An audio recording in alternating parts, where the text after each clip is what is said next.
ሰላም የዩቲዩብ ቤተሰቦች፣ በዚህ ቪዲዮ ላይ የእግር ኳስ ተጫዋቾች ራሳቸውን ከጉዳት የሚጠብቁበትን አንደኛውን ፓርት በባዶ እግር ኤክሰርሳይዝ መስራትን በዚህ ቪዲዮ ላይ በስድስት ሰብ ቶፒኮች አድርጌ አብራራላችኋለሁ። በመጀመሪያ በባዶ እግር ትሬኒንግ ማድረግ ማለት ምን ማለት ነው? በባዶ እግር ትሬኒንግ ማድረግ በሶስት አይነት ክፍሎች እንከፍለዋለን።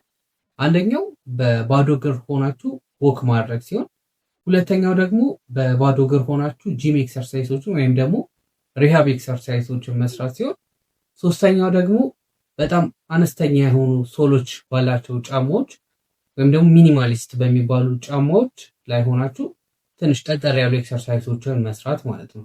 ሁለተኛው የእግር ኳስ ተጫዋቾች በባዶ እግራቸው ኤክሰርሳይዝ የሚሰሩ ከሆነ ምን አይነት ጥቅሞችን ያገኛሉ ሲሆን፣ የመጀመሪያው የሚሆነው ባላንሳቸው፣ ፕሮፐርሴፕሽናቸው እና ኒውሮመስኩላር ኮንትሮላቸው በደንብ ከፍ እያለ ወይ ደግሞ እየጨመረ ይመጣል ማለት ነው። እነዚህ ነገሮች በሚጨምሩበት ጊዜ ተረከዞቻቸው፣ ቁርጭምጭሚት እና ጉልበቶች በደንብ አዌር ያደርጓቸዋል። ስለዚህ ለጉዳት የመጋለጥ ቻንሳቸው ዝቅተኛ እየሆነ ይመጣል ማለት ነው። እነዚህ ነገሮች የሚፈጠሩት ተረከዝ ላይ ባለ ሜካኖ ሪሴፕተሮች፣ ሴንሰሪ የሆኑ ሜካኖ ሪሴፕተሮች በእነሱ አማካኝነት ሰውነቶቻችንን የቱ ጋር እንዳሉ በደንብ እንድንረዳ ይረዳናል ማለት ነው። ሁለተኛው ጥቅሙ ደግሞ ኢንትሪንሲክ የሆኑ እግሮቻችን ስር ያሉ ወይም ደግሞ ትናንሽዬ እግሮች ውስጥ ያሉ ጡንቻዎች ጠንካራ እንዲሆኑ ይረዳል ማለት ነው።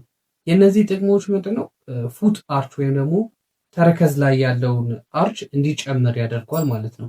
ይሄ አንክል ኢንስቴብል እንዳይሆን፣ ጉልበታችሁ ኢንስቴብል እንዳይሆን ወይም ደግሞ ያልተረጋጋ እንዳይሆን ይረዳዋል።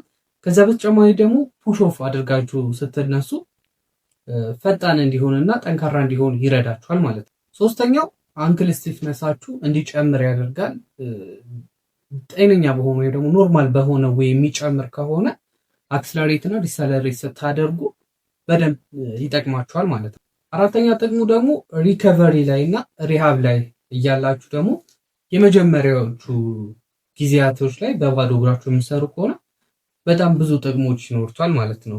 ባላንሳችሁን ከማሻሻል አንጻር፣ ፕሮፐርሴፕሽናችሁን ከማሻሻል እና ጥንካሬያችሁን ከማሻሻል አንጻር በደንብ ጥቅም ይኖረዋል ማለት ነው። ሶስተኛ ላይ የምናነሳው ደግሞ የትኛውም ነገሮች ጥቅም እንዳላቸው ሁሉ የራሳቸው የሆነ ጉዳት አላቸው እና ደግሞ የሚወሰኑበት ደረጃ አላቸው ማለት ነው። ስለዚህ ከጉዳቶቹ ውስጥ ጉዳቶቹ የሚነሱት በዋነኝነት በጣም ከፍተኛ የሆነ ጫና አድርገን የምንሰራበት ወይም ደግሞ ፕሮፐር ባልሆነ መልኩ የምንሰራ ከሆነ ነው።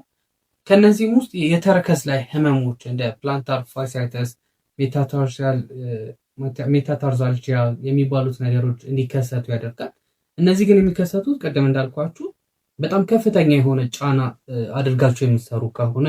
ሁለት ነገሮች ደግሞ ይወስኑታል ወይም ደግሞ ሊሚት ያደርጉታል። የመጀመሪያው ስፖርት ስፔሲፊክ የሆኑ ኤክሰርሳይሶችን መስራታችሁን በባዶ እግር ሆናችሁ በፍጹም ከስፖርት ጋር የተገናኙ ኤክሰርሳይሶችን ለምሳሌ ስፕሪንቲንጎችን እና የተለያዩ ድሪሎችን ባትሰሩባችሁ በጣም ይመከራል። ምክንያቱም በጣም ጫና ያለበት ኤክሰርሳይዝ ስለሆነ ተረከዛችሁን የመቀጥቀጥ ፋሻዎቹን የመጉዳት ቻንስ ይኖረዋልና ከፍተኛ የሆኑ ኤክሰርሳይሶችን ባሰሩበት የተሻለ። ሁለተኛው ደግሞ የምትሰሩበት ቦታ ሊወሰን ይገባል። ቤት ውስጥ ሆናችሁ መስራት ትችላላችሁ፣ ሳር ላይ መስራት ትችላላችሁ እና ለስላሳ የሆኑ አሸዋዎች ላይ መስራት ትችላላችሁ። ነገር ግን አርቲፊሻል ሜዳዎች ላይ አኒቭን የሆኑ ወይም ደግሞ በጣም ወጣ ገባ ያላቸው ቦታዎች ላይ እና ኮንክሪቶች ላይ ባትሰሩ በጣም ይመከራል። ምክንያቱም ጫና እየበዛበት ነው የሚመጣው። ስለዚህ ቅድም ያልኳችሁ ጉዳቶች የመከሰት ቻንስ አላቸው። አራተኛ ላይ የምናነሳው ምንድን ነው? በባዶ እግር ሆናችሁ መስራታችሁ ጉዳቶችን ይከላከልላችኋል ወይ የሚለው ነው። በዚህ ርዕስ ላይ ሁለት አይነት ሪሰርቾች ነው ያሉት። አንዳንዶቹ ይህን ያህል ጥቅም የለውም የሚሉ አሉ፣ አንዳንዶቹ ደግሞ በጣም ጥቅም አለው የሚሉ አሉ። ነገር ግን 1% ብትሆን እናንተ ላይ የምትጨምረው ነገር ስላለ ጥቅሞቹን ብናያቸው በጣም ጥሩ ነው ማለት ነው። ጥቅሞቹ የሚሆኑት ምንድን ነው? ቅድም እንዳልኳችሁ ባላንሳችሁን፣ ፕሮፐርሴፕሽናችሁን፣ ኒውሮመስኩላር ኮንትሮላችሁን የመጨመር ቻንስ አላቸው እና ደግሞ ኢንትሪንሲክ መስሎቻችሁን ጠንካራ እንዲሆኑ ያደርጓቸዋል። እነዚህ ነገሮች በጣም በጨመሩ ቁጥር ወይም ደግሞ በተሻሻሉ ቁጥር ምንድነው የሚፈጠረው? ቁርጭምጭሚታችሁን ይጠብቁላችኋል ከስፕሬን ማለት ነው። ሌሎች የጉልበት ጉዳቶችን እንደ ኤሲኤል እንደ ኤምሲኤል ምናምን የሚባሉ ጉዳቶችን ይጠብቃችኋል። ግሬን እና ሃምስትሪንግ ኢንጁሪዎችን ደግሞ እንድትከላከሉ ይረዷችኋል ማለት ነው። አምስተኛው የሚሆነው በዋነኝነት እንዴት ነው መስራት ያለብን የሚለው ይሆናል ማለት ነው። እንዴት ነው መስራት ያለብን? በሶስት አይነት መንገድ እናየዋለን። የመጀመሪያው ዴይሊ ቀን በቀን የምታደርጉት ነገር መሆን ይችላል።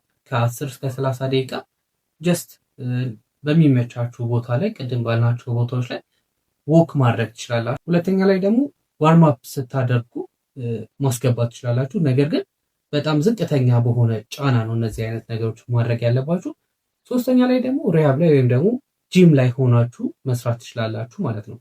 ነገር ግን እነዚህ ነገሮች ስትሰሩ በጣም በጥንቃቄና ፕሮግረስ እያደረጋችሁ ብትሰሩ፣ ይሄ የመጀመሪያዎቹን 2 ሳምንቶች ላይ ጀስት ወክ ማድረግ ካፍ ራይዝ ምናምን የሚባሉትን የእግር ጣት እንቅስቃሴዎችን መስራት ትችላላችሁ። ከ3 እስከ 5 ያሉትን ደግሞ በአንድ እግር የሚሰሩ ኤክሰርሳይሶች ላይ ፎከስ ማድረግ ትችላላችሁ። ከዛ በላይ ያሉት ላይ ደግሞ ሶስተኛው ላይ ደግሞ ፖጎ ኤክሰርሳይሶችን መስራት ትችላላችሁ። ማይነር የሆኑ ፖጎ ኤክሰርሳይሶችን መስራት ትችላላችሁ ማለት ነው። ስድስተኛ ላይ የምንመለከተው ምንድነው? ምን አይነት ተጫዋቾች ይህንን ነገር መስራት የለባቸው ወይም ደግሞ አቮይድ ማድረግ አለባቸው የሚል ይሆናል።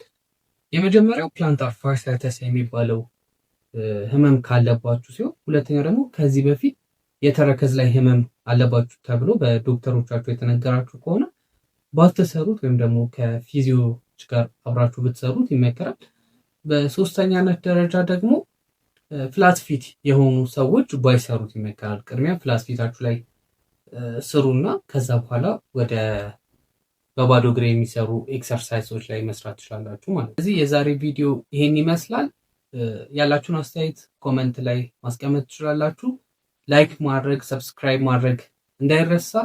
ለጓደኞቻችሁ ይጠቅማል ብላችሁ ካሰባችሁ ደግሞ ለጓደኞቻችሁ ሼር ማድረጋችሁን እንዳትረሱ። ቴንክ ዩ